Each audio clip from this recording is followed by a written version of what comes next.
এখন দেখব যে কিভাবে PowerPoint এর মাধ্যমে একটা পোস্টার বানানো যায় বা একাডেমিক পোস্টার যেগুলো থাকে আমরা কনফারেন্স বা বিভিন্ন পোস্টার কম্পিটিশনে দিয়ে থাকি।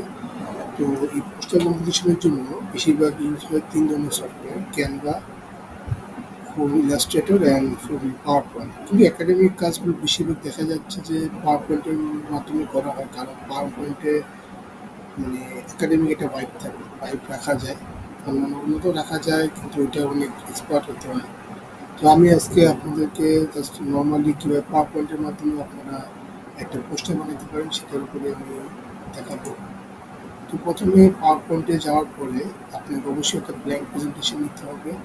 আর যেহেতু আমরা এডিএমসি থেকে যে পাওয়ার প্রেজেন্টেশনটা করছি, পোস্টার প্রেজেন্টেশন, সেটা অবশ্যই আমাদের কিছু রুলস অ্যান্ড রেগুলেশন আছে। যেমন আমাদের পেজের সাইজ হতে হয় A3। আপনি ল্যান্ডস্কেপ বা পোর্ট্রেট যে কোনোভাবে নিতে পারেন, এতে কোনো সমস্যা নেই। তো প্রথমে আপনাকে একটা ব্ল্যাঙ্ক প্রেজেন্টেশন নিতে হবে। ব্ল্যাঙ্ক প্রেজেন্টেশন নেওয়ার পরে এগুলো সব এই প্রি সেট আপের যে জিনিসগুলো থাকে এগুলো ডিলিট করে দিতে হবে। ডিলিট করে দিয়ে আপনারা যাবেন ডিজাইনে। ডিজাইনে যাওয়ার পরে বাম হাতের ডান সাইডে দেখা আছে স্লাইড সাইজ। ওইখান থেকে আপনারা স্লাইড সাইজে কাস্টম স্লাইড সাইজে যাবেন। যাওয়ার পরে এখানে বিভিন্ন ধরনের স্লাইড সাইজ দেওয়া আছে। তো এখান থেকে আপনারা A3 পেপার সাইজটাকে সিলেক্ট করবেন। এখন বিষয়টা হচ্ছে, এখন আপনি যদি চান যে আপনার স্লাইডটা পোর্ট্রেটে হবে, তখন পোর্ট্রেট করবেন। আপনার স্লাইডটাকে ল্যান্ডস্কেপে করবেন, তাহলে ল্যান্ডস্কেপ করবেন। আমি আপনাদের দুইটা ধরনেরই স্লাইড দেখাবো। তো প্রথমে আমরা পোর্ট্রেট স্লাইড বা একটা স্লাইড নিলাম, একটা ল্যান্ডস্কেপ স্লাইড নিলাম। তো ল্যান্ডস্কেপ স্লাইডটা নেওয়ার পরে অবশ্যই আপনি রেশিও ফিট করে রাখবেন। এতে করে কী হবে, আপনার মেজারমেন্টে কীভাবে মেজারমেন্ট করছেন, ডিজাইন মানে প্রি ডিজাইনের আগে মেজারমেন্টগুলো সুন্দর থাকে। এখন আপনারা চাইলে এখান থেকে ফর্মেট ব্যাকগ্রাউন্ডে যেয়ে আপনারা ব্যাকগ্রাউন্ড ফর্মেট করতে পারেন। এখানে আপনারা গ্রেডিয়েন্ট ফিল দিতে পারেন বা পিকচার ফিল দিতে পারেন, প্যাটার্ন ফিল দিতে পারেন। কিন্তু আমি প্রিফার করবো একটা সলিড কালার দিন। সলিড কালারটা অবশ্যই সেটা অন্য কালার হবে।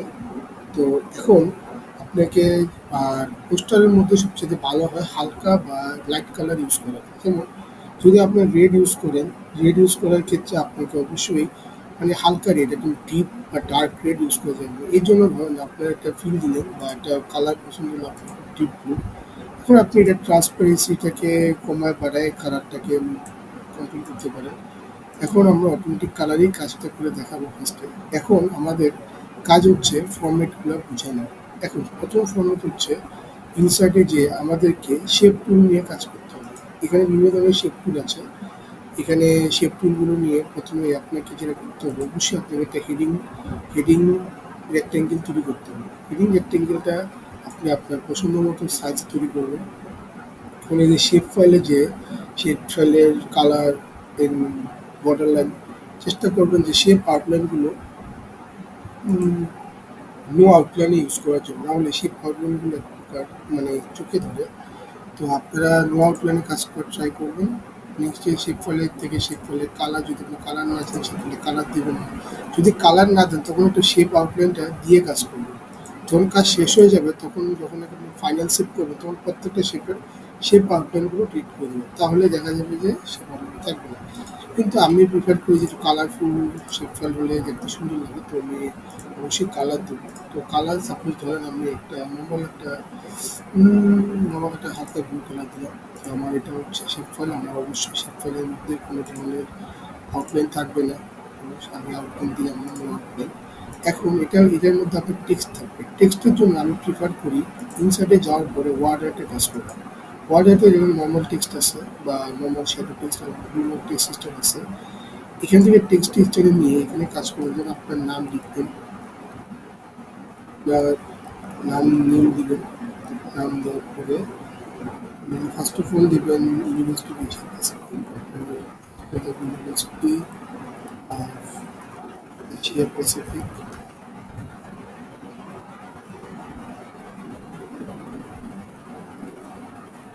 তারপরে আপনি দিবেন হচ্ছে ডিপার্টমেন্ট অফ সিভিল ইঞ্জিনিয়ারিং।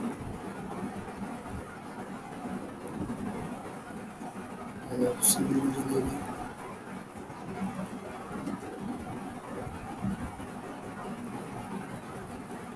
যেহেতু আমরা এই গেমসের আন্ডারে কাজ করছি, অবশ্যই রিজিম নামটা উপরে থাকবে।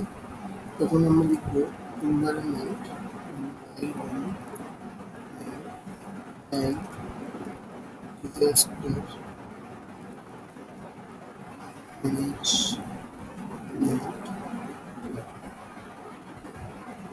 তারপরে এটা দিবে সবসময় করে, যদি উপরে আপনি ক্লাবের নাম দেন তাহলে যদি হবে টেস্ট করে দেবেন। দেওয়ার পরে এটা হয়ে যাওয়ার পরে আপনি নিচে ডাবল স্ল্যাশ ক্লিক করে আপনার নাম দেবেন। নাম উল্লেখ থাকলে আপনার নাম দিয়ে স্পেস দিয়ে নামের নাম শেষ হওয়ার পর ডাবল স্পেস দিয়ে আপনার আইডি দিবেন, এবং আপনার টিমমেট থাকলে তার নাম আইডি সেম ভাবে আপনি পেস্ট করবেন। ডাবল স্পেস আইডি স্পেস দেওয়ার পরে অবশ্যই এই ফাইলগুলো এই ফর্মেটটাকে আপনার ছোটো করতে হবে। ছোটো করে ধরুন আপনি এখান থেকে ডিলিট করে দিতে পারেন, ছোটো করে এখানে রাখতে হবে। তারপরে আপনার আপনার মতো ফন্ট, অবশ্যই ফন্ট দুই ধরনের ইউজ করবেন। হয় আপনি ইউজ করবেন হচ্ছে টাইমস নিউ রোমান অথবা অ্যাডোব। এখানে একটা ফন্ট আছে, সেটা হচ্ছে অ্যাডোব ডেভনগিরি, এটা ইউজ করবো। তো এই দুটো ফর্মেট ইউজ করলে বেটার হয়, যেহেতু এটা একাডেমিক পোস্টার। তারপরে আপনি এগুলো বড় রাখতে পারেন বা আপনার মতো কালার বা টেক্সট কালার যেগুলো বলে দিতে পারেন। তারপরে এখান থেকে আপনাদেরকে ক্লাবের লোগো এবং ইউপি লোগো প্রোভাইড করা হবে। আপনারা দুই টাইপের লোগো এখানে ইনসার্ট করবেন। সেখানে ইনসার্ট করার জন্য আপনাদেরকে পিকচার দিস ডিভাইস থেকে, যেমন আমি টেক্সট প্রোফাইলে লিখছি ইডিএফসিতে যাবো।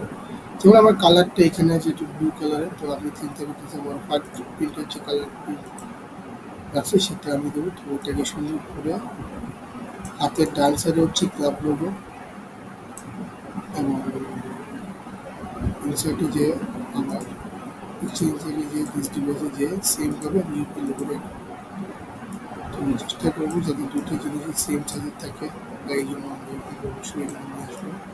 তারপরে দুটো দুই জায়গায় দুই কোণে থাকে এইভাবে। তারপরে আপনি আবার টেক্সট বক্স নেবেন।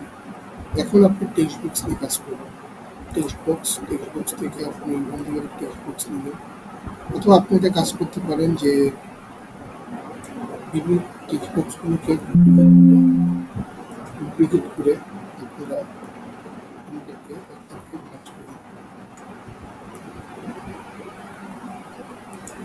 টেক্সটবুকগুলো আমরা আউটলাইন দিই, তাহলে দেখতে সুবিধা হবে। সেটা আউটলাইন ব্ল্যাক আউটলাইন দিই, একটা ব্ল্যাক আউটলাইন দিই, একটা ব্ল্যাক আউটলাইন। তবে কী হবে, আমরা যে টেক্সটটা নিচ্ছি সেই টেক্সটটা আমরা করতে পারবো। এই যে দেখুন এখানে যে টেক্সট বুকগুলো আছে, আস্তে আস্তে আমরা সুন্দর করে একটা মার্চ করে নেবো। এরকম করে তিনটে সেকশন তৈরি করে নেবো। সেকশন তৈরি করে নেওয়ার পরে এখন আমরা আস্তে আস্তে এগুলোর ভিতরে আমরা টেক্সটগুলো লিখব। যেমন আমরা যদি টেক্সট লিখি, এখান থেকে টেক্সটগুলো জাস্ট নর্মালি দিব, দেওয়ার পরে আমরা আর এই ফন্টগুলো অবশ্যই আপনি চেষ্টা করুন 12 থেকে 11, 10 থেকে 12-র মধ্যে, কারণ আপনার ইনফরমেশন অনেক বেশি হলে সেক্ষেত্রে আপনাকে ফন্টগুলো ছোটো করতে হবে। আর যদি আপনার ইনফরমেশন কম হয় বা গ্রাফ বেশি হয়, তাহলে সেক্ষেত্রে আপনাকে বিভিন্ন ধরনের ফন্ট আপনি 18 পর্যন্ত ম্যাক্সিমাম রাখবেন। এর নিচে রাখাটা আমি ঠিক মনে করি না, কারণ একটা পোস্টারের মধ্যে 18 অনেক বড় বড় দেখা যাবে। তো প্রিফার হচ্ছে 12, 13, 14-র মধ্যে রাখার। তো এখন আমি আপনাকে দেখাবো যে কীভাবে আপনারা একটি সুন্দর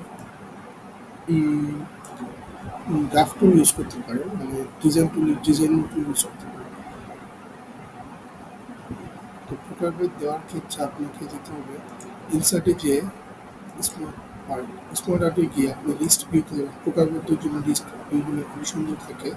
তো তাহলে আপনি এটা ইউজ করবেন, এটা দিবেন, এটা আসছে। এখন আপনি এখানে আপনি নাম্বার দিতে পারেন 1, 2, বা একটা টেক্সট ফাইল এনে এখান থেকে টেক্সট চেঞ্জ করতে পারেন, যেগুলো ধরে টেক্সট ইউজ করতে পারেন, বা এই ধরনের টেক্সটগুলো কাজ করতে পারেন। টেক্সটগুলো এভাবে লিখে দেখে টেক্সটগুলো এবং আপনি যদি চান এখানে নাম্বারিং করতে চান, তো সেক্ষেত্রে আপনাকে অবশ্যই একটা ইনসার্টে যে আপনি একটা ওয়ার্ডার নিয়ে ওয়ান, তো এখান থেকে আপনি ওয়ানটাকে নিয়ে সুন্দর করে এখানে করতে পারবেন। তো আবার ধরুন আমরা টু দিব, ডুপ্লিকেট করে দিলাম, ডুপ্লিকেট করে আমি ওয়ানটাকে যে ডুপ্লিকেট করলাম সেই ডুপ্লিকেটটাকে আমরা বা ডুপ্লিকেট কন্ট্রোল ডি দিয়ে করতে পারি। কন্ট্রোল ডি চাপ দিলে আমাদের ডুপ্লিকেট হয়ে যাবে। এবার আমরা আবার টোটাল এটা ডুপ্লিকেট করবো। ডুপ্লিকেট করার মাধ্যমে আমরা আবার নিয়ে আসবো এখানে। তো আমরা দেখুন আমার ৩টা প্রোগ্রামের আমার হয়ে গেছে। এখন ধরলাম যে এটা হচ্ছে একটা একটা প্রোগ্রামের। তো সেক্ষেত্রে আমরা কি করবো, আবার একটা অর্ডার নেবো। ধরলাম এটা আমাদের বাংলাদেশে একটা যে কোনো একটা প্রোগ্রামের এটা। সাপোজ ধরেন এটা আমার এরকম একটা প্রোগ্রাম, তুমি এটা একটা প্রোগ্রাম। এখন আমি চাচ্ছি কি এটার যে স্টাইলটা সেটা একটু আমার হরিজন্টালি থাকবে। তখন এটা শিফট চাপ দিয়ে ঘুরালে 15 ডিগ্রি করে ঘুরবে। তো আমরা 15 ডিগ্রি 90 ডিগ্রি বড় জন্য করে আমি এইভাবে এটা নিয়ে কাজ করবো। তাহলে আমরা এইভাবে এটাকে সুইচ করি। তার মানে বোঝা যাচ্ছে এই জিনিসটা প্রোগ্রামের হচ্ছে ৩টা। আপনি চাইলে এর চেয়ে বেশি ইউজ করতে পারেন বা বের করতে পারেন, সেটা আপনার মনে নিতে হবে। তো এখান থেকে আমরা এবার কাজ করতে পারি। তো এবার ডিলিট করে দিলাম, এখান থেকে এগুলো ডিলিট করে দিলাম।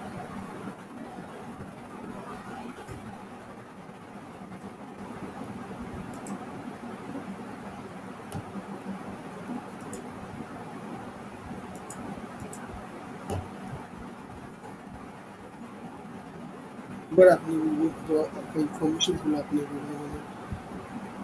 বিভিন্নভাবে আপনার প্রেজেন্ট করতে পারেন, এটা সম্পূর্ণ আপনার উপর। এখন আমরা কয়েকটা ফর্মেট আপনাদেরকে দেখাবো। তো ফর্মেটগুলো দেখলে হয়তো আপনারা বুঝতে পারবেন। এখন আমি আপনাদেরকে দুই ধরনের ২টা ফর্মেট দেখাবো। একটা হচ্ছে পোর্ট্রেট ফর্মেট, একটা ল্যান্ডস্কেপ ফর্মেট। তো আমরা আগে ল্যান্ডস্কেপ ফর্মেটটা দেখি।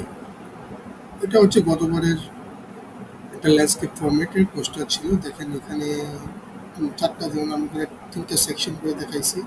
বাট এখানে দেখেন ওনারা ৪টা সেকশন করে, যেহেতু ওনাদের ডেটা অনেক বেশি ছিল। তো আপনারা এখানে বেশিও আপনার চাইলে বেশিও সেকশন তৈরি করতে পারেন, এতে কোনো সমস্যা নেই। তো এভাবে সেকশন করে করে আপনি আপনার ডেটা বা যেমন এখানে পয়েন্ট আকারে রাখছেন, যেহেতু ওনার অনেকগুলো অ্যাপ্লিকেশনসগুলো অ্যাডভান্টেজ ডিসঅ্যাডভান্টেজ বিভিন্ন জিনিসগুলো গ্রাফস এবং রেজাল্ট এবং কি কোথায় কি ইউজ করতেছে এই জিনিসগুলো আপনাদের কি মানে এটা প্রেজেন্ট করতে এরকম আপনাদের পোস্টার বানাবেন। তো এবার আমরা একটা পোর্ট্রেট দেখব, পোর্ট্রেট পোস্টার। তো যেখানে দেখেন পোর্ট্রেট পোস্টারের মধ্যে দেখেন ওনারা যিনি করছিলেন তিনি একজন, সেই পোস্টার হচ্ছে ইউএসটির উপরে। এই পোর্ট্রেট যেই পোস্টারটা আছে এখানে ইউএস নিয়ে করা হয়েছে। তো ইউএসটির এখানে দেখেন বিভিন্ন ধরনের ইউএসটি ডেটা নিয়ে করা হয়েছে। তো এটা যে পোর্ট্রেটে ছিল, এটা পোর্ট্রেট পোস্টার ছিল। তো বিভিন্ন ধরনের প্যাকেজে গ্রাফিক্স বিভিন্ন ইউজ করছিলাম। রেফারেন্স অবশ্যই আপনাকে রেফারেন্স দিতে হবে, আপনি কোথা থেকে ডেটাগুলো কালেক্ট করছেন। তো এই জিনিসগুলো আপনাকে অবশ্যই রাখতে হবে। আর আপনি যে ইম্প্যাক্টস বা ইম্প্যাক্ট এনভায়রনমেন্ট, হিউম্যান হেলথ বা অ্যাডভান্টেজ ডিসঅ্যাডভান্টেজ এই জিনিসগুলো নর্মাল পয়েন্টিংয়ের মাধ্যমে দিলে বেটার হয়। আপনি আপনার মতো করে ফর্ম এলপিতেই সিলেক্ট করতে পারেন, এতে সমস্যা নেই। কিন্তু অবশ্যই এই ফর্মেটটা আপনার এই ২টা ফর্মেট আপনাদেরকে অবশ্যই ফলো করতে হবে। Thank you.